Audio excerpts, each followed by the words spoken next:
Scratch the surface of your mind. You are walking through a minefield, blindfolded, searching for safety. But safety is an illusion. It's an amusing delusion diluted in a melting pot of cops and criminals. Killing each other for capital gain, filling the world with constant pain. It is in vain we wrap our brain around politics and poetics, because words are just words. Like, verbs are verbs and birds are birds. Even if you called birds verbs, it wouldn't change the fact that if those verbs weren't fast enough, they would be pooped with cats. Yeah. That one was an old one. Wrote that probably 6 years ago. Right now, I'm going to read some stuff I wrote today on a napkin. In fact, I'll start it out with another poem that I just wrote recently. Come, my friends, I have a story to tell. If you've the ears to listen, I can give you love, I can make you bleed. Come with me, and I will show you death. I will show you life. Let yourself become lost. Look into these my open wounds. See me not as a man, but as a body of scars. Look here, at this gaping hole that was my heart. Feel my loss. Step inside my darkness.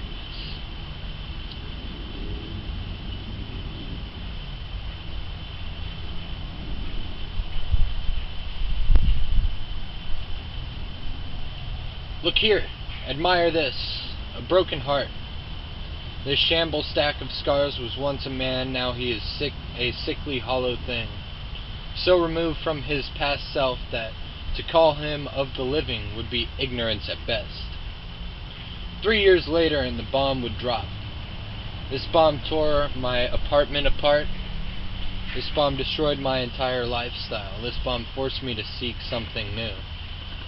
There's little pain that would blot out the trauma of losing a best friend, especially if that best friend was supposed to be a lover, a life partner. But just as the sun sets down each night, nothing lasts forever. Our selfish love cannot impress the greatest love, the universal love.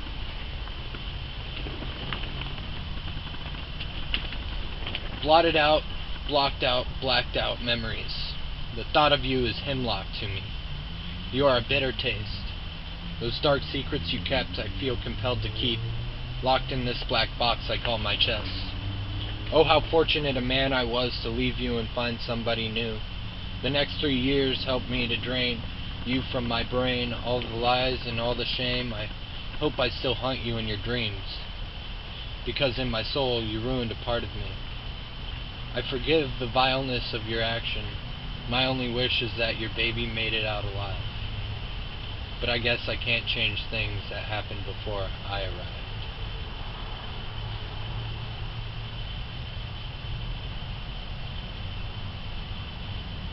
Have you ever heard the story of the guy without a heart?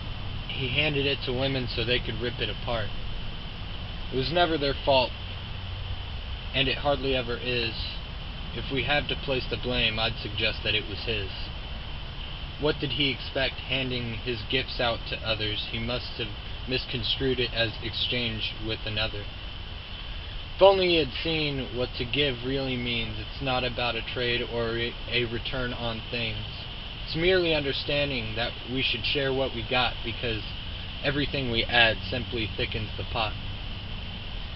Even if you've been the guy who got left behind, don't make you alone except in frame of mind. So if you're in an empty room, just announce yourself, and if you look, eventually you'll find somebody else. I know you've been hurting for a real long time. Just release yourself of stress and relax your mind. Observe that all this hurt is your own imagination, so if it's all just in the brain, seek different headspaces. It's up to you to free yourself of all sufferation.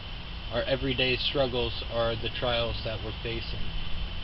So even with a broken heart, I stand up and fight, in hopes to see some better days out of this night. If we can all love together, we can make things right. So come and hold my hands as I walk to the light.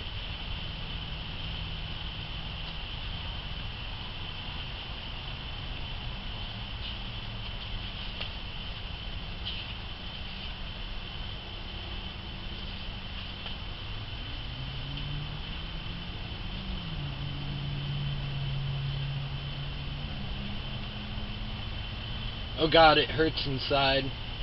If I said I don't, I lied. I guess sometimes it's gotta be that way. The pain and misery of feeling so empty. I guess sometimes it makes me so afraid, and she left me that one afternoon when I was 1,000 miles away. Now I'm looking back on the woman I now lack, and it makes me so ashamed. But I'm hoping that someday soon my heart won't feel this way.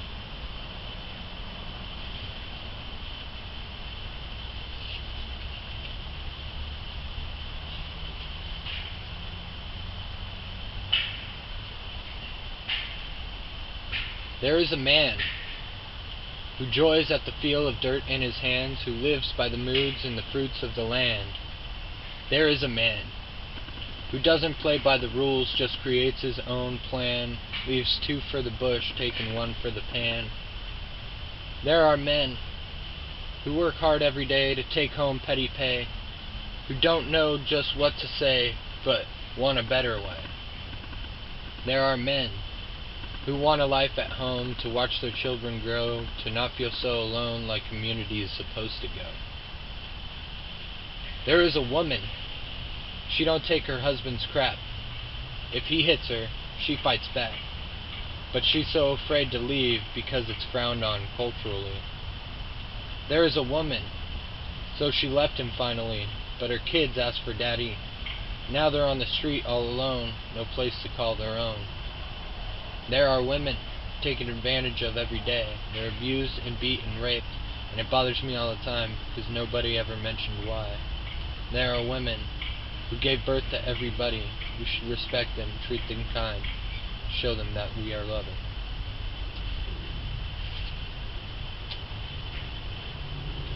Sometimes I look down from 10 stories above. I watch the ants scramble on the sidewalks as multicolored beetle bugs crowd the street. From this height, I could crush them with my fingers, but I practice restraint, as I am no god of battle.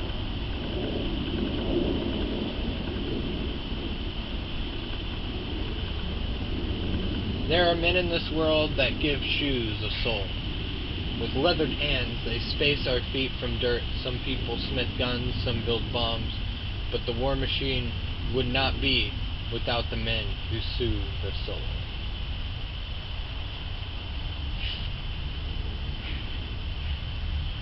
You used to be a boy unafraid of everything. Now as a man you are discouraged by anything. You build walls and bear shields, and you sit in castles fighting invisible dragons, howling at the moon when it stirs. You used to be 10 feet tall. What dragons you rode then. Doors don't just open. You unlock them, kick them down, or knock. Walls don't build themselves, they are built by slaves, workers, by the backbone. Windows aren't opportunistic, they are separation, disassociation, a picture of life. What life are we building, spending days within buildings? Am I just getting lazy, or is this world crazy? Surrounded by tree-like giants, but nothing real grows in the city. It's all surreal. These green-faced giants standing tall and still, staring at me. They look so much like trees from the forest, and from the rolling plains, and even from far away. But I see through their ruse, nothing real grows in the city. These giants hold their faces in their hands. They have many arms in all numbers and lengths. Some of them shed their faces for months at a time. Some drop fruit and nuts. Others drop spiky balls to trip on or pop your tires, those jerks. But they aren't trees. They just look like it. Nothing real grows in the city.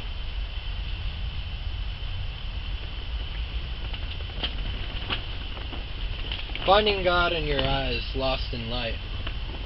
The feeling I love most is lying in your arms, distracted from the demons by that look in your eyes. It's hard to be myself with the problems that I face, but lying close to you, I'm not falling far from grace. What is pain? Is it broken ribs? Is it falling off a bike? Is it heartache? Is it a past shattered, fragmented, and forgotten? Is it a past remembered? What is family? Is it your parents? Is it your brothers and sisters? Is it the blood that fills veins? Is it the tribe you trust? Is it your future, your friends, a lover? What is love? Is it time spent together? Is it the moments of longing? Is it the giving selflessly? Is it knowing how to take, how to receive, how to accept? Is it unconditional?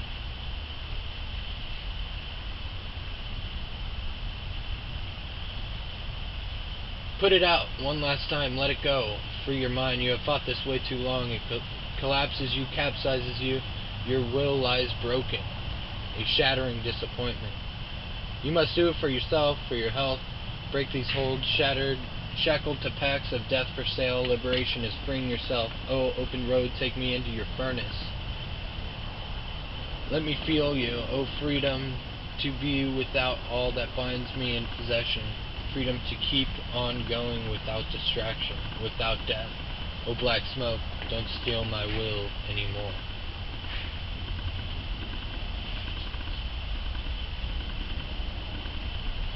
April. It's not your inhibition.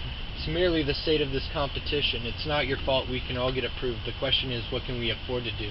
The bank is crossed and they have no right to take your home in this legal fight. It's so wrong, how can we make it true? The question is, what can we afford to do? Can you afford to eat on a minimum wage, supported by slavery in a global age, paid for college work and still pass without being born into the upper class? Will you hold the roof forever over your head with the state of global markets being in red? So tell me, about you. The question is, what can we afford to do? Justin, he's just like me, living in this wage slavery, age 22, trying to make it through. The question is, what can you afford to do? On a zero balance, the day he gets paid, can't afford much on a minimum wage, got nothing left between rent and food. The question is, what can we afford to do? Can you buy a car with insurance and gas without giant debt going up your ass? Can you buy the house the bank won't foreclose without having brown all around your nose? Can you find the job? Will you meet the wife? Will you have the picket fence all painted white? So tell me, about you. The question is, what can we afford to do? Eric, it's about damn time. Finally met the girl at age 29, about to have 3 kids by 32. The question is, what can you afford to do? Did you ask yourself, can you feed 5 mouths and pay the mortgage leaning on your house? Get to your job, bring the kids to school. The question is, what can we afford to do? Can we all afford to raise families in this world of conquest and of greed? Can we provide for ourselves and for all without communities that are fated to fall? What alternatives can we create between the bourgeoisie and the state? So tell me, about you. The question is, what can we afford to do? Can we afford the clothes that we buy? The credit companies spread their lies. You bought these clothes you couldn't afford. Credit's up, time to ask for more.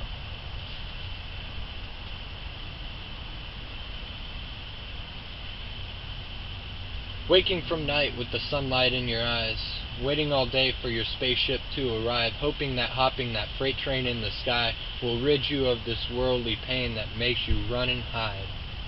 Do you feel alive, or has your well run dry? Do you want to die, or is that just a lie? Are you in pain, or is it all just in your brain? I cry your name, mostly just in vain. I cry for you, James, how does it feel?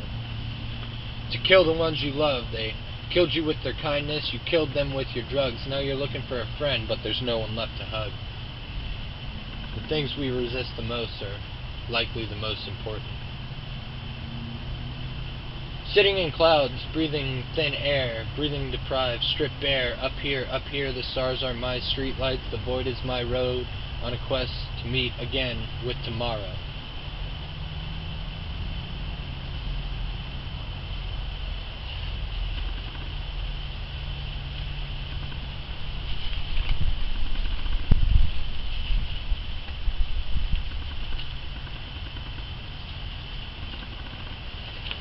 A foghorn yells, "Hey, you in that sweater, what do you have to do outside on a day like this?" And that little red sweater walked off and away into the morning drizzle. Down the cobblestone streets, the cracks filling up, Sweater Girl looks up into the thicket of clouds, feeling the dewy drops mingling on her cheeks. A smile grabs out to touch it. An old candle streetlight flickers, casting pirouetting silhouettes that dance in the morning fogs. She stands on the corner where she sat, rolling a morning cigarette, blows of smoke bellowing out, only adding to the perversion of her street-side view. The windows of that little corner bakery glowing with the smell of fresh sourdough spilling out, it tickles her nose, drawing crowds in permitting weather to taste the baker's fresh delights. Just over that hill was that relic playground with the leaves and wood chips waiting for Mr. Municipality to rake them into piles for children to ruin. She sat there swinging on that rusty old set, hashing past memories to the creak of worn anchor bolts being bit by chain link. If the sun comes out today, I ventured she would roll and wander down to that old swimming hole.